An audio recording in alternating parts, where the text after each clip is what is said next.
Budget के बाद पाकिस्तानी रुपए की कद्र क्या रही, दीगर ममालिक की करेंसियों के रेट्स क्या हैं, आइए जानते हैं। डॉलर और दीगर गैर मुल्की करेंसियों के मुकाबले में रुपए की कद्र पाकिस्तान की मईशत पर गहरे असरात डालती है। जब रुपए की कद्र कम होती है तो दरामदात महंगी हो जाती हैं, खास तौर पर तेल, मशीनरी और दीगर जरूरी अशिया, जिससे महंगाई में इजाफा होता है।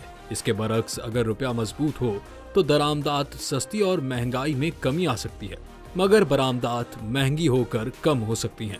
पाकिस्तान में इस वक्त डॉलर 283 रुपए 58 पैसे, सऊदी रियाल 75 रुपए 62 पैसे, इमाराती दिरहम 77 रुपए 22 पैसे, बरतानवी पाउंड 382 रुपए 24 पैसे, कैनेडियन डॉलर 206 रुपए 99 पैसे, ऑस्ट्रेलवी डॉलर 183 रुपए 65 पैसे, चीनी युआन 39 रुपए 50 पैसे, जापानी येन 1 रुपए 95 पैसे, बहरीनी दीनार 754 रुपए 21 पैसे, कुवैती दीनार 925 रुपए 76 पैसे और भारतीय रुपया पाकिस्तानी करेंसी के मुताबिक 3 रुपए 27 पैसे तक पहुंच गया है।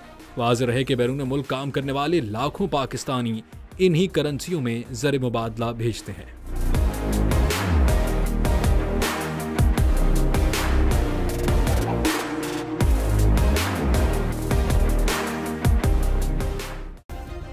सब्सक्राइब करें और बेल दबाएं ताकि कोई खबर रह न जाए।